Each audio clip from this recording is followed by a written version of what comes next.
Bonjour à tous les enfants.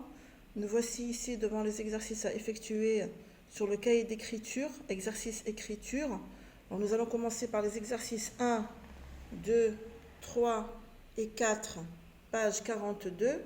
Et après nous passerons aux exercices 1, 2, 3, 4 et 5, page 43.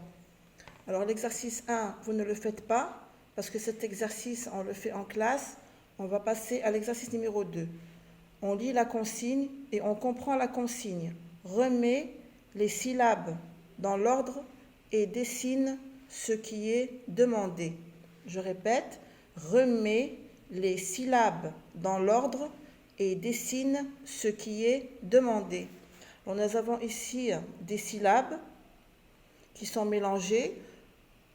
On va les lire. On va essayer de trouver le mot qu'on doit écrire. Et quand on a trouvé le mot, on fait le dessin de chaque mot ici. On le dessine sur ce petit rectangle que vous avez devant vous. Alors on a ici ta, long, pan. Ta, long, pan. Pan, ta, long. Alors je viens sur les petits points et j'écris pan, ta, long. Et je viens ici sur le carré avec mes crayons de couleur bien sûr et j'essaie de dessiner un pantalon, regardez, un pantalon comme ça, avec les crayons de couleur, d'accord? Alors bien sûr, on va mettre ici des boutons, et on peut mettre comme ça une ceinture. Vous voyez? On a un pantalon. To-man, manteau. On vient ici, on écrit manteau. Et on dessine ici, pardon, un manteau. Voilà, comme ça. Un manteau. Pour mettre un col et des boutons. Voilà, on a ici un manteau. Vous vous servez des crayons de couleur, d'accord? Moi, je me sers que de mon crayon de papier, mais vous pouvez mettre ici des couleurs. Me, to et fan. Me, to, fan. Fantôme. Fantôme. Comme ça. Fantôme. D'accord? Là, j'ai fait une petite faute. On va la gommer. On va réécrire le mot. Fantôme. Et là, j'essaie de dessiner un fantôme qui ressemble à ça. Regardez. Avec deux yeux ici. Voilà. Et on a un fantôme. Vous voyez? Et on a ici deux man a. Deux man a. Alors là, c'est amande. Une amande, c'est un fruit que l'on mange. C'est un fruit sec. Amande. Et ça ressemble comme ça. Et c'est marron. C'est marron. Tout ça, c'est marron. Vous pouvez le dessiner en marron. D'accord? Une amande. Alors ça, c'était pour l'exercice 2. On passe à l'exercice 3. Souligne le mot commun aux trois phrases.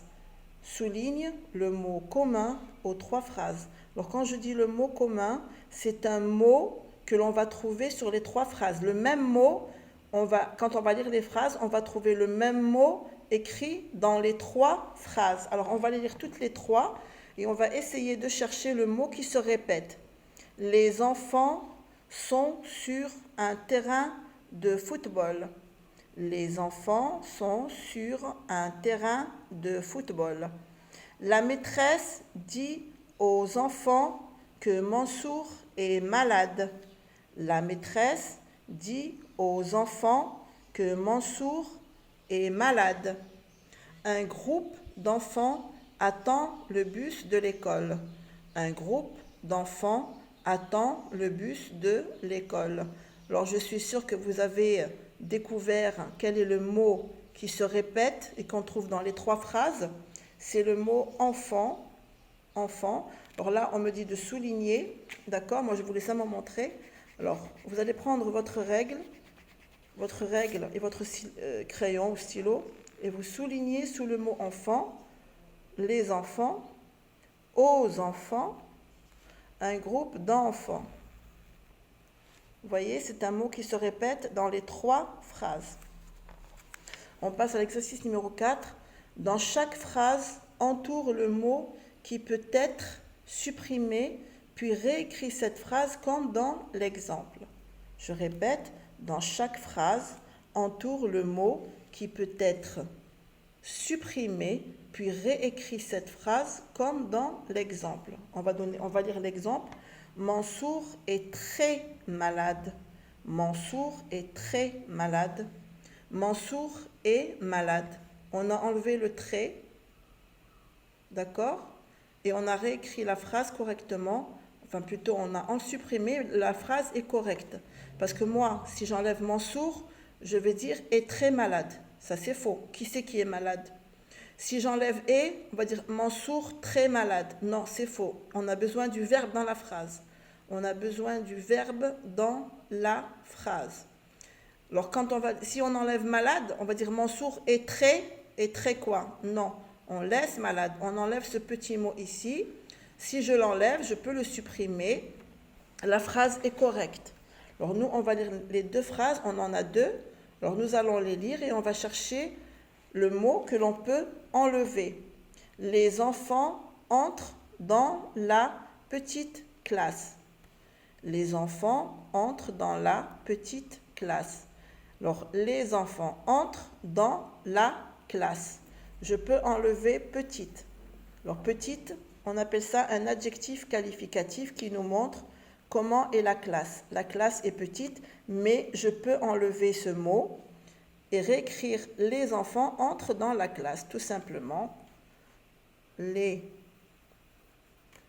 enfants entrent dans la classe. Entre dans la classe. Je répète, le mot petite est un adjectif qualificatif parce que regardez, je ne peux pas enlever les enfants. Les enfants, c'est le sujet de la phrase. Je dois savoir quel est le personnage principal dans ma phrase. Entre, c'est le verbe. Que font les enfants? Ils entrent. Et classe, c'est le nom. Où est-ce qu'ils entrent? Ils entrent dans la classe. Ça me donne de la précision. Où est-ce qu'ils rentrent? Ils rentrent dans la classe. Petite, c'est un adjectif qualificatif que je peux enlever et que je peux mettre. Je peux mettre par exemple entre dans la grande classe, entre dans la classe rouge. Ça s'appelle des adjectifs qualificatifs. On verra ça bientôt ensemble. On passe à la deuxième. La nouvelle maîtresse est assise au bureau. La nouvelle maîtresse est assise au bureau. Alors, le mot qu'on va supprimer, c'est nouvelle, parce que je peux écrire la maîtresse est assise au bureau. Ce n'est pas la peine de mettre nouvelle, qui est également un adjectif qualificatif. Comment est la maîtresse? Elle est nouvelle. Ça veut dire qu'elle vient d'arriver à l'école. Alors, on va réécrire notre phrase. La maîtresse. Les adjectifs qualificatifs, on les ajoute dans les phrases pour nous donner plus de précision au nom. Au nom. Par exemple, la maîtresse, c'est un nom. Maîtresse, c'est un nom. Et ça me donne de la précision. Comment est la maîtresse? Elle est nouvelle. Alors, la belle maîtresse, la méchante maîtresse, ça s'appelle des adjectifs qualificatifs. La maîtresse est assise au bureau. Au bureau. Point. Et on entoure ces petits mots qu'on va enlever de la phrase qu'on va écrire. D'accord? Bien, je vais passer maintenant aux exercices de la page 43.